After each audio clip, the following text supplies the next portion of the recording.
Mungkin bisa diterjemahkan gubernurkah dia, wali kotakah dia, bupatikah dia, atau mungkin camat, lurah, RT, RW, atau pemimpin dalam rumah tangga. Atau mungkin kullukum ra'in wa kullukum mas'ulun an ra'iyati. Atau mungkin jangan-jangan setiap kalian pemimpin yang akan ditanya oleh Allah tentang kepemimpinan kalian. Maka wallahi, imam yang adil bukan imam yang bisa membagi semua dengan rata, bukan. Tapi lebih kepada ketika dia bisa meletakkan semua pada tempatnya. Karena dunia ini telah Allah setting 50.000 tahun sebelum Allah ciptakan langit dan bumi. Kita ini cuma menjalani takdir. Innallaha qaddara maqadiral khalaik.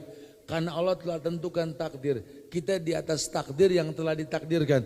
Nih kita kumpul nih sekarang nih di aula besar di pesantren Darussolihin di Gunung Kidul ini ya.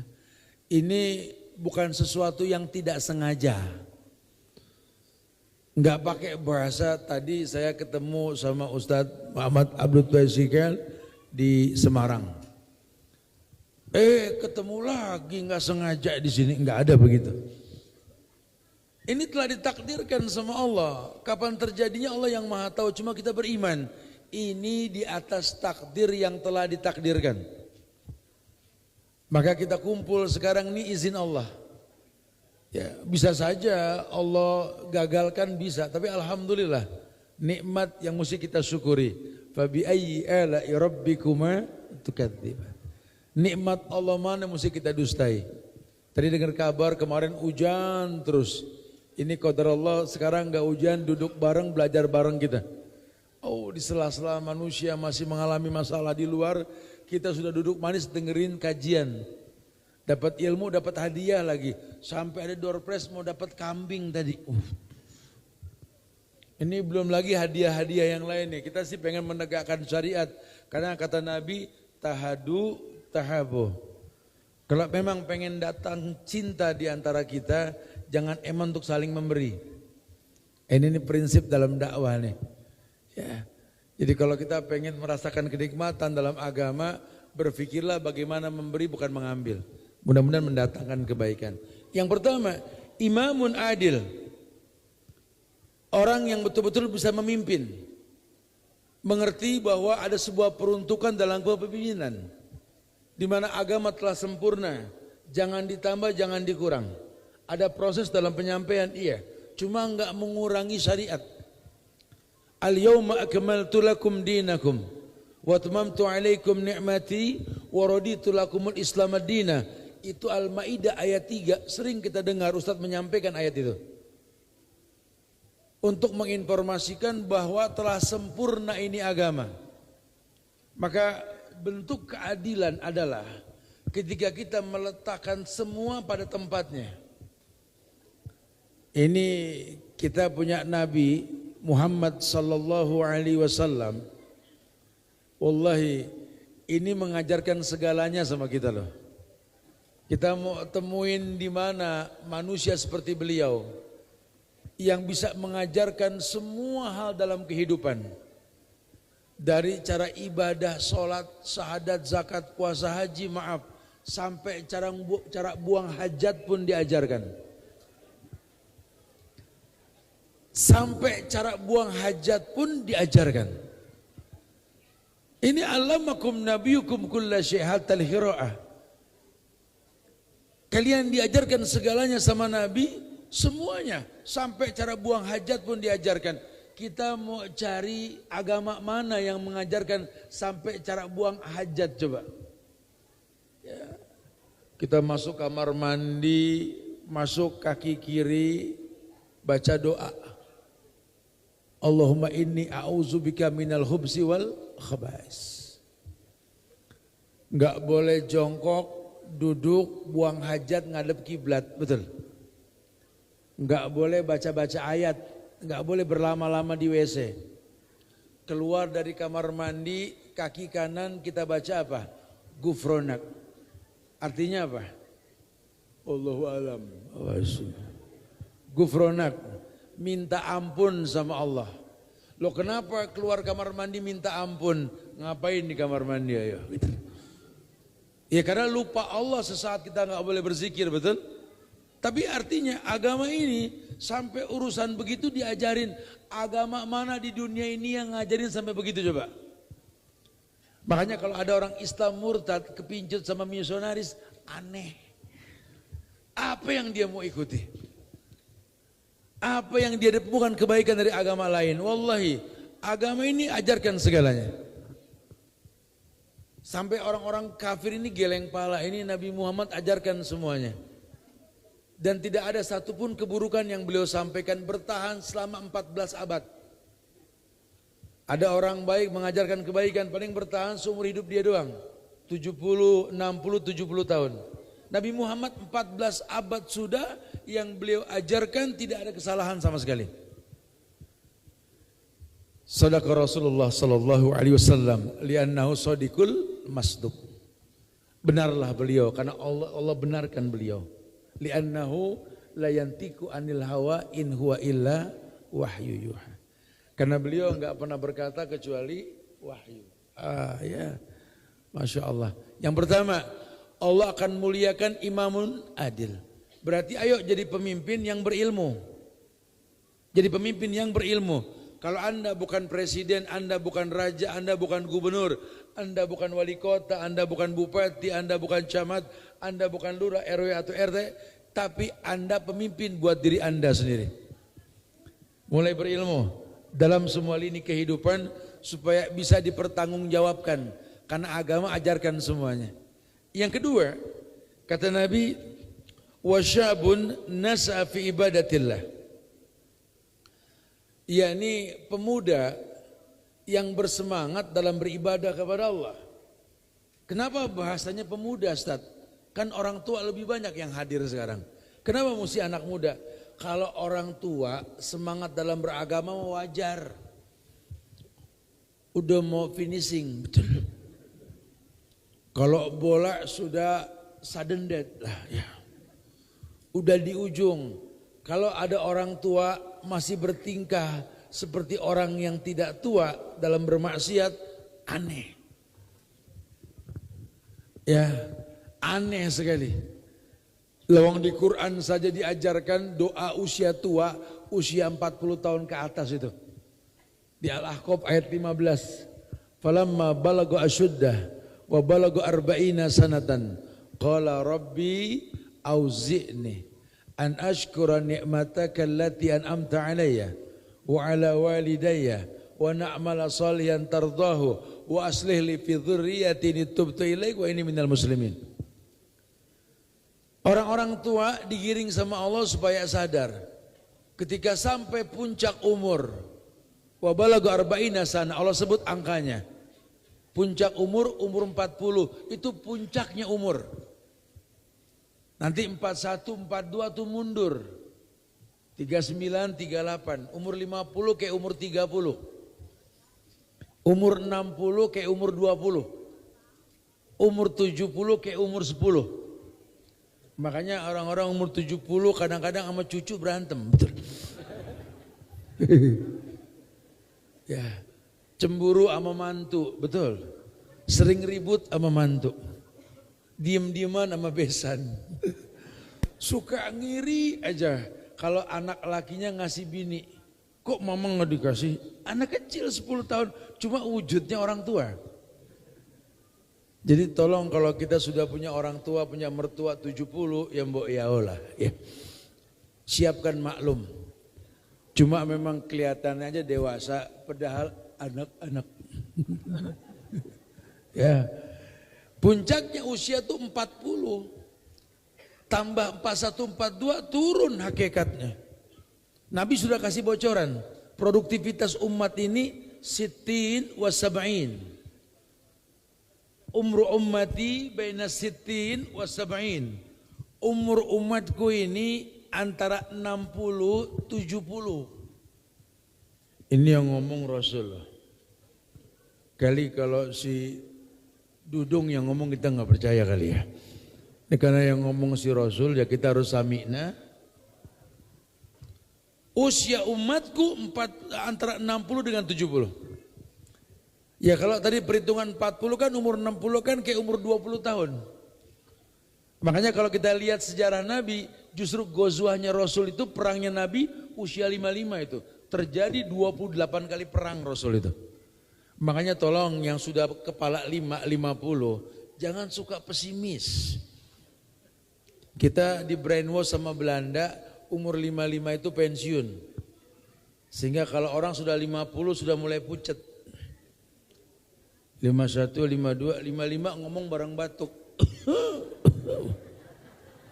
Padahal Rasulnya sendiri mempertontonkan di usia 55 itu gozwahnya Rasul. Karena orang kalau sudah 50 mulai jihad, mulai bekerja, udah nggak ada orientasi dunia, sudah nggak ada. Kita nih umur 55 kerja, udah nggak ada ngayal urusan dunia. Ya 55, paling 2 kali pemilu lagi, betul. Itu pun kalau nyampe, apa yang mau disombongin ya. Mindset kita cuma satu ini, wow enggak lah. Ini kesempatan kita tinggal sedikit. Sayang kalau kita nggak beramal. Makanya kalau Nabi mengatakan wasyabun nas'a fi ibadatillah, wajar. Pemuda yang semangat dalam beribadah, ini susah. Dan dipertontonkan di zaman Nabi dalam dakwahnya Rasul itu yang dipincut hatinya ya anak-anak muda. Sejak awal kerasulan, pemuda-pemuda yang tertarik di zaman Nabi itu secara ilmiah ini agama. Ali bin Abi Thalib, Mu'az bin Jabal, Abdullah bin Abbas, Ibnu Umar, dan sahabat lain, Anas bin Malik, semua anak muda. Abdullah bin Amr bin As, Sa'ad bin Abi Waqqas, anak muda semua. Orang-orang yang betul-betul tahu kalau urusan ibadah sama Allah ini mengembalikan fungsi. Allah sendiri yang mengatakan laqad khalaqnal insana fi ahsani taqwim. Allah ciptakan manusia ahsan. Ahsan. Hasan baik. Ahsan terbaik.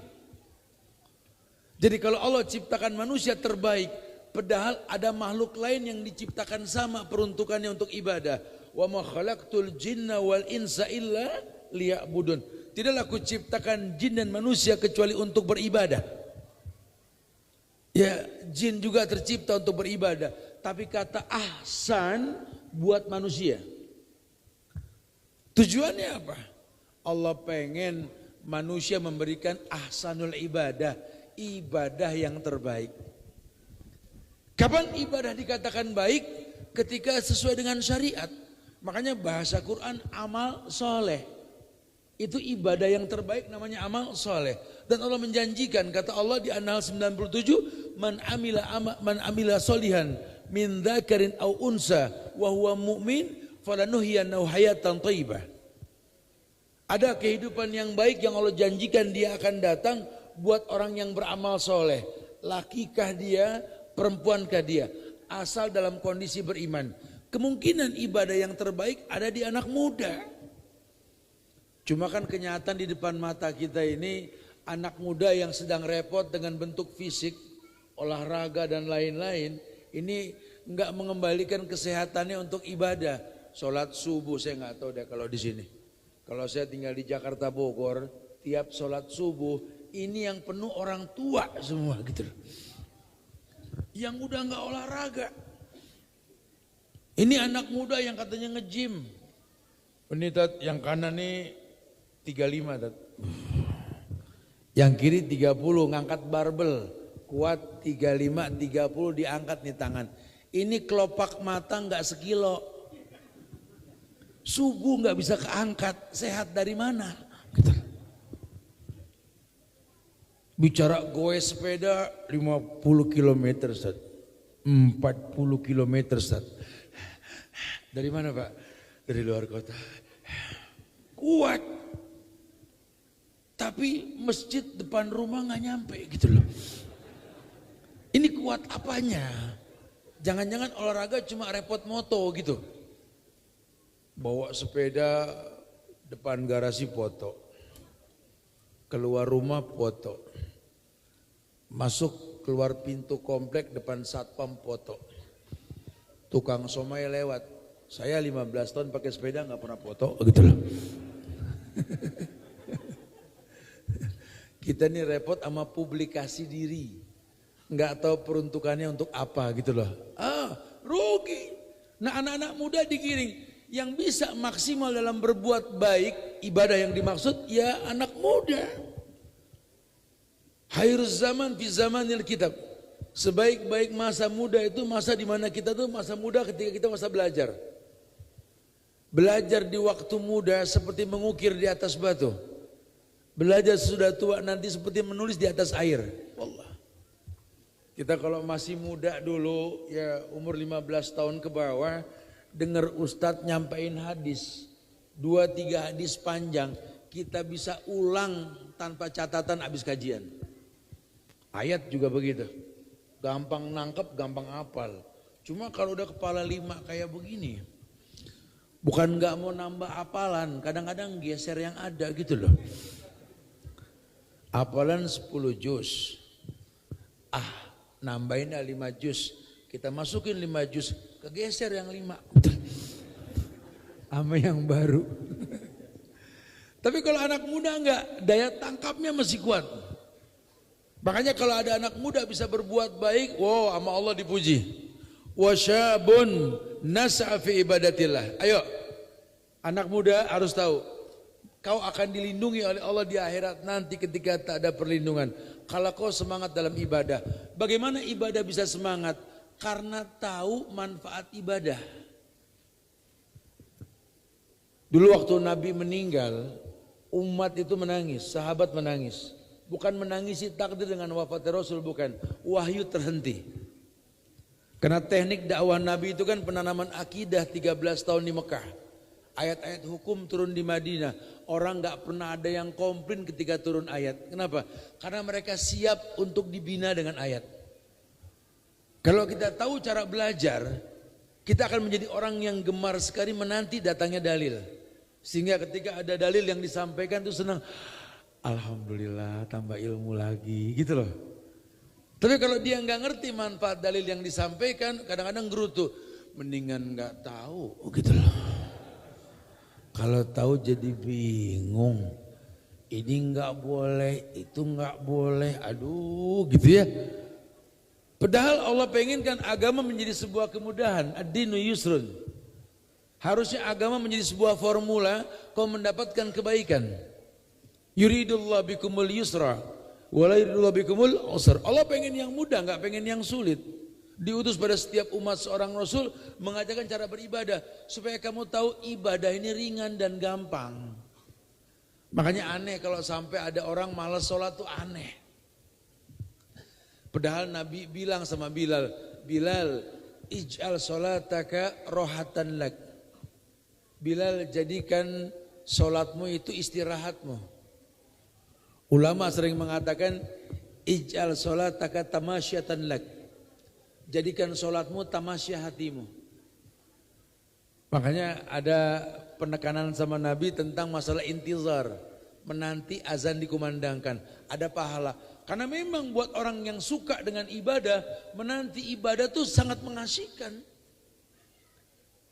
Dulu ketika di zaman Rasul, orang mendengar tiap mau azan dikumandangkan. Dari dadanya Ali bin Abi Thalib terdengar gemuruh napas. Sampai ada yang bilang, Ali, sami'na sautal Uhud min sadrik. Ali, kami kok selalu mendengar ada gemuruh Uhud dalam dadamu Ali. Acap kali azan mau dikumandangkan. Kata Ali bin Abi Thalib, bagaimana dada ini tidak bergemuruh? Sebentar lagi yang menciptakanku akan memanggilku. Para sahabat seperti itu. Idza dzukirallah wajilat qulubuhum. Kalau disebut nama Allah bergetar hatinya. Karena dia kenal Allah. Karena dia tahu Allah. Wa idza tuliyat alaihim ayatuhu zadathum imanan. Ditambah ayat dibacakan tambah iman. Kenapa? Haus akan syariat. Orang kalau akidahnya sudah betul begitu. Ayo anak-anak muda ya, atau mungkin orang tua yang merasa muda dan harus selalu merasa muda, semangat dalam ibadah kita. Karena nggak ada yang menjamin kita masih bisa ibadah besok hari. Perkataan emas dari mulut Abdullah bin Umar, idza amsayta fala tantazirus sabah wa idza asbahta fala tantaziril masa. Kalau kau berada di sore hari bisa berbuat baik, jangan tunggu pagi. Pun di pagi hari bisa berbuat baik, jangan tunggu sore. Fastabikul khairat. Ayo berlomba-lomba untuk mendapatkan kebaikan. Itu yang kedua itu. Yang ketiga, Nabi mengatakan warajulun qalbuhu mu'allaqun fil masajid. Seseorang yang hatinya terikat dengan masjid. Bahasanya rajul umum. Kalau tadi syab memang anak muda, kalau rajul umum. Ya. Orang yang hatinya mu'allaqun fil masajid. Bukan fil masjid, fil masajid. Orang yang hatinya mu'allaq, terikat, terpincut dengan masjid-masjid. Kenapa mesti terpincut dengan masjid, Ustaz? Ya karena dia tahu la masjidun usisa ala taqwa min awwali yaumin. Kalau sudah bahasanya bahasa masjid, Allah yang bilang, tidaklah Allah dirikan masjid itu landasannya takwa kepada Allah. Maka orang kalau ke masjid mempertontonkan ketakwaan dia kepada Allah dan dia tahu fungsi takwa yang dia miliki. Ketika dia sadar hidup perpindahan dari satu masalah ke masalah yang lain, solusinya takwa. Seringlah kita dengar ayat yang mengatakan wa may yattaqillah yaj'alahu makhrajan. Orang yang bertakwa kepada Allah, Allah berikan solusi. Allah berikan solusi.